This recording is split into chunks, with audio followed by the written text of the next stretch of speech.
नमस्ते बच्चों। Utility analysis हम लोग पढ़ रहे हैं और यूटिलिटी एनालिसिस का भाग 1 हम लोग पढ़ चुके हैं। इस भाग 1 में हमने जाना कि उपयोगिता क्या है। उपयोगिता की परिभाषा में हमने प्रोफेसर थॉमस और प्रोफेसर मार्शल की परिभाषाएं पढ़ी और हमने उपयोगिता की विशेषताओं के बारे में जाना। आज हम इसके आगे बढ़ेंगे भाग 2 में। उपयोगिता के सिद्धांत। उपयोगिता के मुख्य निम्न सिद्धांत हैं बच्चों। सीमांत उपयोगिता हास नियम, प्रतिस्थापन का सिद्धांत और समसीमांत उपयोगिता नियम।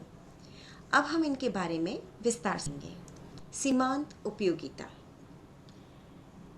सीमांत उपयोगिता क्या है बच्चों? जैसा कि आपने उपयोगिता में पढ़ा था कि किसी वस्तु को अगर व्यक्ति चाहता है और उस वस्तु से वो व्यक्ति अगर संतुष्ट होता है, संतुष्टि का अनुभव करता है, फिर चाहे वो वस्तु लाभदायक हो या हानिकारक, उस व्यक्ति के लिए उस समय वो वस्तु उपयोगी होती है। और बच्चों, जैसा कि हम जानते हैं कि हम मनुष्य की आवश्यकताएं असीमित होती हैं।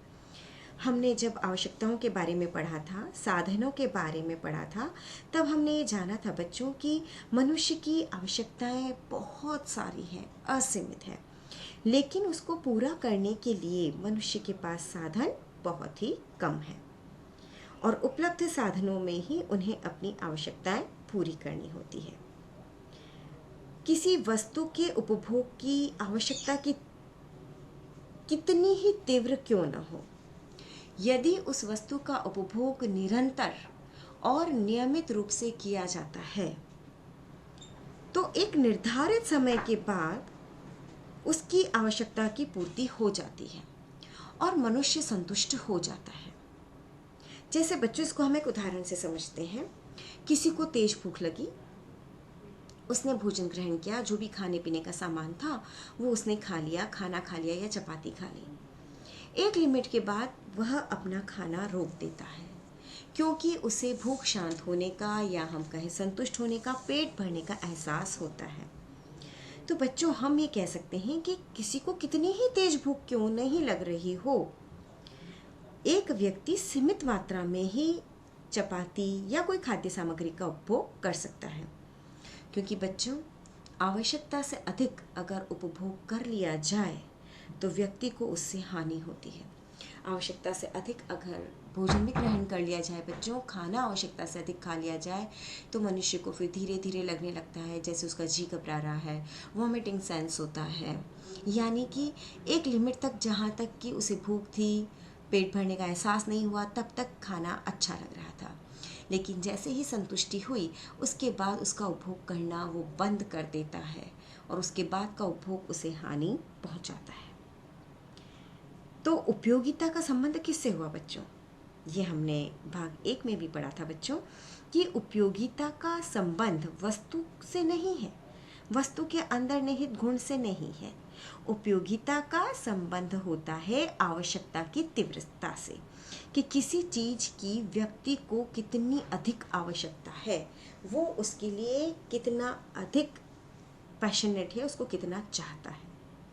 और अगर आवश्यकता की तीव्रता बहुत अधिक होती है बच्चों, तो जब व्यक्ति उस वस्तु को काम में ले लेता है, उसका उपभोग कर लेता है, तो उसे अत्यधिक उपयोगिता प्राप्त होती है।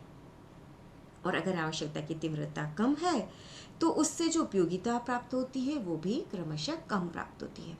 अब बच्चों, आप कहेंगे कि उपयोगिता कम और ज़्यादा कैसे हो सकती है? जिस तरह से बच्चों आपको भूख बहुत तेज लगती है और अभी भूख नहीं है या अभी मैं ज़्यादा नहीं खा पाऊँगा, तो ये क्या हुआ? ये भूख की इंटेंसिटी के प्रकार ही तो हो गए बच्चों कि कभी आपको लगता है मुझे बहुत तेज भूख लग रही है, कभी आपको लग रहा है इतनी भूख नहीं है, बस मैं थोड़ा बहुत खा पाऊंगी, और कभी आपको लगता है बिल्कुल भूख नहीं है। ये जो 3 बातें अभी हमने की, ये तीनों क्या है? ये आपकी आवश्यकता की तीव्रता है। तो कभी ये तीव्रता ज़्यादा होती है, कभी कम होती है और कभी ठीक ठीक होती है। जब आपको बहुत तेज भूख लग रही है, यानी कि आवश्यकता की तीव्रता बहुत अधिक है, तो खाना जो भोजन जो आप ग्रहण कर रहे हैं उसकी उपयोगिता आपके लिए बहुत अधिक होती है, क्योंकि तीव्रता अधिक है। और जैसे ही आपको कम भूख होती है तो उससे मिलने वाली संतुष्टि या हम कहें जो उपयोगिता है उसकी वो भी कम हो जाती है। तो ये बच्चों मैंने आपको सामान्य भाषा में बताया कि सीमांत उपयोगिता क्या चीज़ है। अब हम पढ़ते हैं प्रोफेसर अल्फ्रेड मार्शल की परिभाषा। प्रोफेसर अल्फ्रेड मार्शल के अनुसार बच्चों, किसी व्यक्ति के पास एक वस्तु की मात्रा में वृद्धि होने पर, बात समझ रहे हैं आप लोग, एक वस्तु की मात्रा में वृद्धि होने पर जो अधिक लाभ उसे प्राप्त होता है वह अन्य परिस्थितियों के पूर्ववत रहने पर, यानी कि परिस्थितियां नहीं बदली है, उस वस्तु की मात्रा में प्रत्येक इकाई वृद्धि होने पर घटता जाता है। बच्चों अब इस परिभाषा को एक उदाहरण से समझते हैं और इसको हम थोड़े थोड़े छोटे छोटे भागों में करके समझने की कोशिश करते हैं। किसी व्यक्ति के पास एक वस्तु की मात्रा में वृद्धि होने पर, ठीक है, आपको बहुत तेज भूख लग रही है, आपने पहली चपाती ग्रहण की, खाई आपने, ठीक है, तो उसके बाद और उस वस्तु से जो आपको पहली चपाती से जो आपको लाभ होगा वो बहुत अधिक होगा, क्योंकि आपकी भूख थोड़ी शांत हो जाएगी। फिर उस वस्तु की मात्रा में वृद्धि होने पर, अर्थात आपने दूसरी चपाती ले ली, ठीक है, अब उस दूसरी चपाती से जो अधिक लाभ आपको मिलेगा वो लाभ, अगर परिस्थितियां वैसी की वैसी है, परिस्थितियों में कोई परिवर्तन नहीं हुआ है और इकाई भी एक जैसी है, इकाई का जो आकार है वो भी एक जैसा है, तो ऐसी स्थिति में वस्तु की मात्रा में, जैसे एक अन्य चपाती के ग्रहण होने पर उससे मिलने वाली जो संतुष्टि है और उससे मिलने वाला जो लाभ है वो घटता जाता है। यानी कि लाभ घटते घटते हमारा पेट भरने तक आ जाता है। एक अन्य चपाती हमें भूख से संतुष्टि नहीं दे रही है, अब वो हमें हानि पहुंचाने का कार्य करने लगेगी। अर्थात बच्चों, बात को समझे, आपको बहुत तेज भूख थी, आपने एक चपाती ग्रहण की, आपको उससे बहुत अधिक संतुष्टि मिली और उससे आपको लाभ मिला। उसी भूख में, उसी चपाती के कंटिन्यूशन में आपने एक अन्य चपाती ग्रहण की जो उसी आकार की है, आपकी भूख और संतुष्ट हो गई। अगर आप 3 चपाती का सेवन करते हैं तो आपने एक और लिया, लेकिन जो संतुष्टि आपको पहले से मिली ना बच्चों, वो दूसरी से तो नहीं मिलती है, क्योंकि पहली चपाती खाने पर आपने थोड़ा पेट भर लिया, थोड़ी संतुष्टि हो गई, फिर दूसरी चपाती पे पहली चपाती से कम संतुष्टि होगी, तीसरी चपाती जब आप ग्रहण करेंगे बच्चों तो आपको उससे और भी कम संतुष्टि होगी और उस लिमिट पर आप ये कहेंगे कि अब मेरा पेट भर चुका है, अब मुझे और खाना नहीं खाना है। यानी कि लाभ जो एक अन्य इकाई में वृद्धि होने के साथ होता है वो घटता जाता है। तो ये परिभाषा हमने पढ़ी प्रोफेसर अल्फ्रेड मार्शल की। अब हम एक और डेफिनेशन पढ़ेंगे, प्रोफेसर बॉल्डिंग की डेफिनेशन।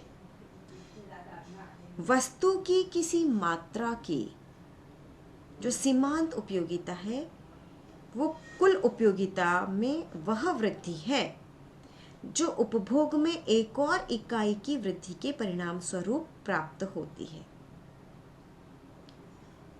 बात को फिर समझे बच्चों कि वस्तु की मात्रा की सीमांत उपयोगिता, सीमांत उपयोगिता क्या है? जब बच्चों पहली चपाती ग्रहण की, दूसरी ग्रहण की, तीसरी की, अब आपको लगता है कि अब सीमा का अंत हो चुका है, अब मुझे ग्रहण नहीं करना है, तो उसकी जो सीमांत उपयोगिता है बच्चों वो कुल उपयोगिता में वृद्धि होती है। पहली चपाती खाने पर आपका थोड़ा पेट भरा, दूसरी पर थोड़ा और भरा, तीसरी पर आप पूर्णतः संतुष्ट हो गए, तो कुल उपयोगिता में तो वृद्धि हो गई, लेकिन सीमांत उपयोगिता घटती जाती है। यानी कि हर एक इकाई की ग्रहण करने के साथ उससे मिलने वाली जो उपयोगिता है वो थोड़ी कम होती है, लेकिन कुल उपयोगिता जो आपको उससे मिल रही है उसमें वृद्धि होती है। ये प्रोफेसर बॉल्डिंग की डेफिनेशन थी। अभी हमने सीमांत उपयोगिता की 2 परिभाषाएं पढ़ी बच्चों, एक प्रोफेसर अल्फ्रेड मार्शल, एक प्रोफेसर बॉल्डिंग। बच्चों, तो हम ये बात कह सकते हैं कि अन्य बातें यथावत रहे। अन्य बातें यथावत रहने से क्या मतलब बच्चों? जैसे पहली चपाती आपने खाई वो बहुत छोटी सी थी, लेकिन दूसरी बहुत बड़ी थी, तो पहली चपाती से तो आपको उतनी संतुष्टि नहीं मिलेगी, यानी कि यथावत नहीं रही परिस्थिति।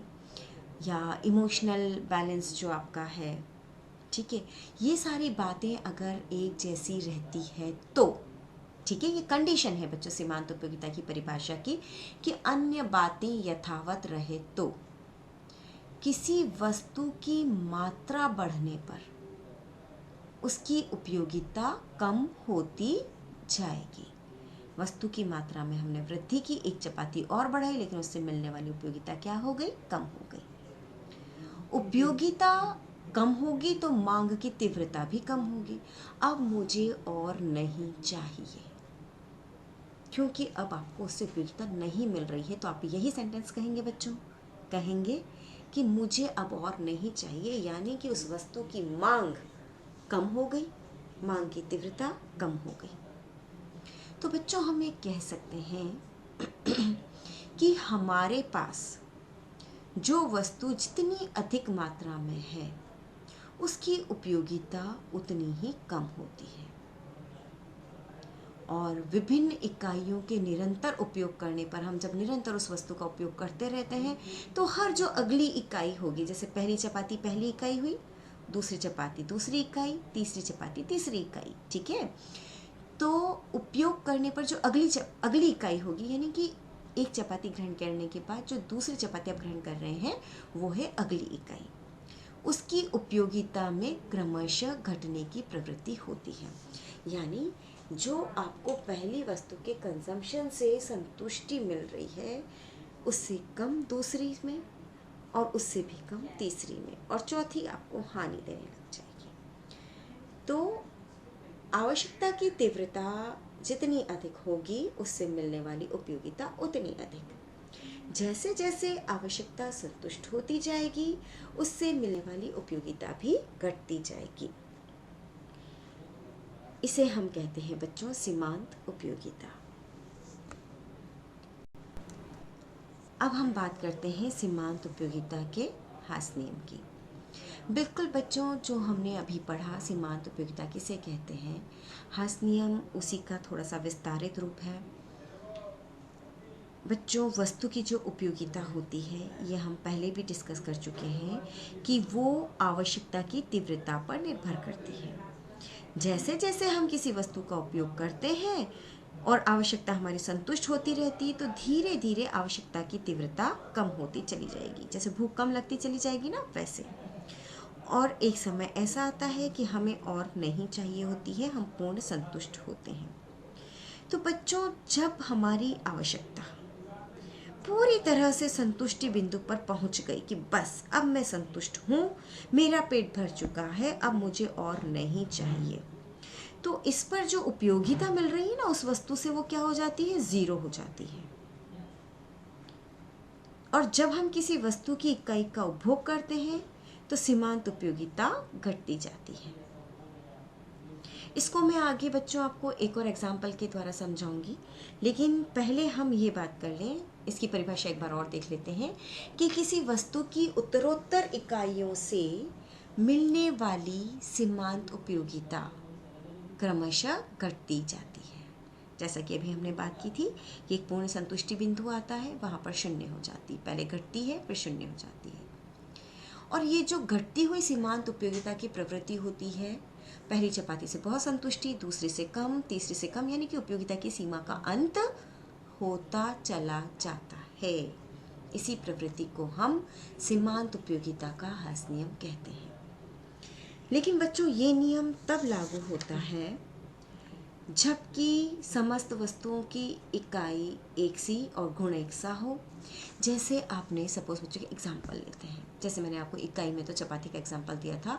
अगर पहली चपाती बहुत छोटी है, अगर हम कहें बच्चों जैसी चपाती है, जैसे एक छोटी बच्चे को खिलाते हैं ना, उस साइज़ की अगर चपाती है, उसके बाद आपको एक सामान्य साइज़ की चपाती दी जाए तो नेचुरली आपको दूसरी चपाती से ज़्यादा संतुष्टि मिलेगी, क्योंकि पहले वाले की साइज़ से आपको संतुष्टि नहीं मिली। यानी कि इकाइयाँ एक सी होनी चाहिए, गुण एक सा होना चाहिए। आपने एक गुलाब जामुन खा लिया, उसके बाद आप तुरंत गुलाब जामुन खाएं, ये सीमांत उपयोगिता हास नियम के लिए ज़रूरी है। आपने एक गुलाब जामुन खाया, बीच में 2-3 नमकीन खा ली, कुछ नमकीन चीज़ें खा ली, तो आप फिर जो गुलाब जामुन खाएंगे आपको उससे उतनी ही संतुष्टि मिलेगी। गुण बदल गया तो संतुष्टि का स्तर बदल गया। उपभोग निरंतर जारी रहे बच्चों। आप भोजन से संतुष्ट होते हैं, जब आप ब्रेकफास्ट करते हैं तब भी संतुष्ट होते हैं, लंच करते हैं तब भी संतुष्ट होते हैं, और जब डिनर करते हैं तब भी संतुष्ट होते हैं। लेकिन बच्चों, इन तीनों का जो उपभोग आप कर रहे हैं, ब्रेकफास्ट, लंच और डिनर, ये निरंतर नहीं कर रहे हैं। आपने ब्रेकफास्ट लिया, आप संतुष्ट हो गए, आपने वहीं पर छोड़ दिया, अब नहीं खाना है। फिर आपको भूख लगी, आपने फिर लंच शुरू किया और फिर आप लंच से संतुष्ट हुए। तो बच्चों, ये नियम तब लागू होता है जबकि उपभोग निरंतर जारी रहे, यानी कि आप लंच कर रहे हैं, आपने पहली चपाती ली, दूसरी ली, तीसरी ली, तो ये जो उपभोग की प्रवृत्ति है ये निरंतर है, तो ये नियम लागू होता है। उपभोक्ता की मानसिक स्थिति यथावत रहे। यथावत रहने से तात्पर्य है बच्चों, आपने गुलाब जामुन खाया, पहला गुलाब जामुन, और अचानक से आपको एक खुशखबरी मिली, आपका रिज़ल्ट आया, आप बहुत अच्छे नंबरों से पास हो गए हैं, बहुत अच्छे परसेंटेज बने हैं। आपकी मानसिक स्थिति क्या हुआ बच्चों? परिवर्तित हो गई। इस बात पर एक मिठाई और खाई जाए, वो आपको बहुत अधिक संतुष्टि देगी। आपने एक पीस और खाया, वो आपको और अधिक संतुष्टि दे रहा है, क्योंकि यहाँ इस उदाहरण से जो मैंने आपको समझाया उसमें उपभोक्ता की मानसिक स्थिति बदल गई। तो ये नियम तब लागू होता है जबकि मानसिक स्थिति यथावत रहे। जिस समय उपभोग क्रिया चल रही है तो बीच में कोई भी ऐसी बात नहीं हो बच्चों जिससे कि मनस्थिति में परिवर्तन हो जाए, तो ये नियम लागू होता है, अन्यथा लागू नहीं होता है। और जहाँ तक इकाई की बात है तो सभी इकाइयाँ एक जैसी होनी चाहिए, रूप, गुण, बनावट, आकार, वजन इत्यादि। बच्चों, इसी उपयोगिता के सीमांत उपयोगिता हास नियम को हम इस उदाहरण से समझते हैं बच्चों। जैसा कि आप देख रहे हैं, नंबर ऑफ यूनिट आप समझिए, पहली चपाती को दिखा रहा है, दूसरा दूसरी को, तीसरी चपाती को, चौथी को, पांचवी को। ठीक है, अब हम समझते हैं, यदि आपको भूख लग रही है, खाना खाने की इच्छा है, तो इसकी पूर्ति आप चपाती खाकर, खाना खाकर प्रारंभ करते हैं। पहली चपाती आपने खाई तो आपको अधिक उपयोगिता मिलती है, क्योंकि आपकी उस समय आवश्यकता तीव्र है, भूख बहुत तेज लग रही है। ठीक है, तो पहली चपाती की आपकी मार्जिनल यूटिलिटी थी 30 और टोटल यूटिलिटी भी 30। अब आपने पहली इकाई खा ली, उसके बाद आप दूसरी इकाई की तरफ बढ़ते हैं, और जब आपने पहली इकाई का कंजम्पशन कर लिया, उसके बाद आपकी आवश्यकता की तीव्रता कुछ कम हो गई। अब जबकि वह दूसरी रोटी का उपभोग कर रहा है, ठीक है, तो उसे उतनी ही उपयोगिता प्राप्त नहीं होगी बच्चों। पहली चपाती की मार्जिनल यूटिलिटी थी 30, लेकिन दूसरी चपाती से मिलने वाली थी 20। टोटल यूटिलिटी, क्योंकि आप कंज्यूम कर रहे हैं तो आपको उसका फ़ायदा तो मिलेगा, वो बढ़ जाती है, वो होगी 50। 30 में 20 प्लस हो गए और टोटल यूटिलिटी बढ़ गई। इसके बाद बच्चों, जब तीसरी चपाती का कंजम्पशन आपने किया तो आपको उससे भी कम मार्जिनल यूटिलिटी प्राप्त हुई, यानी कि 10। कुल उपयोगिता बढ़ गई, कितनी हो गई? 60। ठीक है, अब क्या हुआ बच्चों की आवश्यकता की तीव्रता बहुत कम हो चुकी। हम ये कहें व्यक्ति पूर्ण संतुष्ट होने लगा, जबकि आप चौथी चपाती खाने के लिए कहते हैं, तो इससे उसे शून्य उपयोगिता प्राप्त होगी, मतलब उपयोगिता बिल्कुल प्राप्त नहीं हो रही है, क्योंकि अब वो पूर्ण संतुष्ट हो चुका है, सीमांत उपयोगिता आ चुकी।